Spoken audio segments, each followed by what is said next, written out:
भक्ति के पराकाष्ठाओं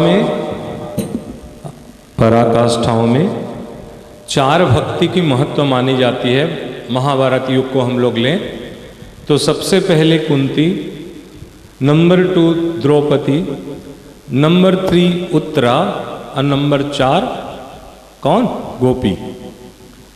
तो सबसे पहले भक्ति, इसको बढ़ाओ, सबसे पहले भक्तियों में जब कुंती को बताया गया,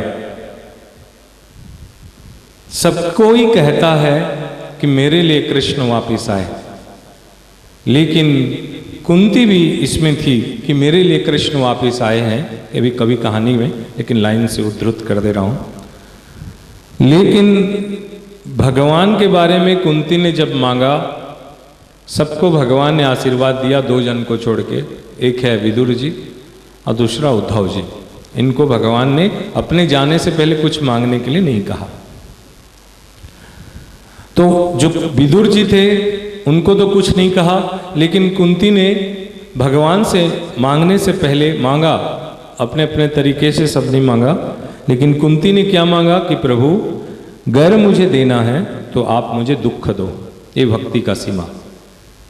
कृष्ण चमक जाते हैं, पूछते हैं कि अगर चाहिए तो आप ये दुख, इतने आपको दुख, स्मॉल छोटी सी लाइन में कुंती ने कहा, प्रभु जिस समय सुख रहते हैं उस समय मनुष्य आपसे दुख दूर रहता है, लेकिन जिस समय मैंने देखा जब जब मनुष्य में, प्राणियों में दुख पड़ा, आप हमारे साथ थे, आप हमेशा हमारे साथ थे।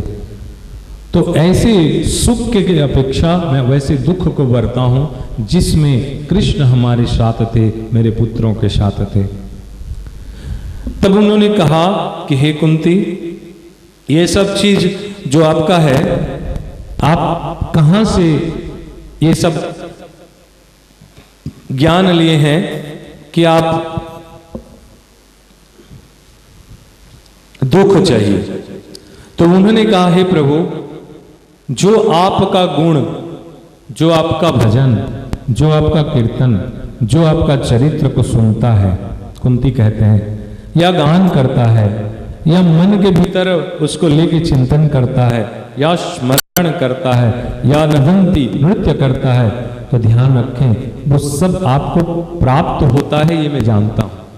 कहीं भी अकेले कमरे में बैठ के कृष्ण कृष्ण करने से कोई और सुने या ना सुने, लेकिन वो सुनता है। कुंती ने कहा आप सुनते हैं। भगवान ने कहा कैसे? तो उन्होंने कहा कि जब जब मेरे ऊपर दुख पड़ा, मैंने हमेशा तुम्हारी स्मरण की, तुम्हारी चिंतन किया, तुम्हारे गुण गाए, तुम्हारे ही भजन करती रही। प्रभु मेरे साथ करोड़ों योजन दूर में थे, लेकिन आप पहुंचे। तो ये माने जाते हैं कृष्ण शरीर के अपेक्षा कृष्ण की भजन, कीर्तन, स्मरण, चिंतन में कृष्ण अपने आप अपने पहुंच जाते हैं। इसमें कोई प्रयत्न करना नहीं पड़ता। चलिए।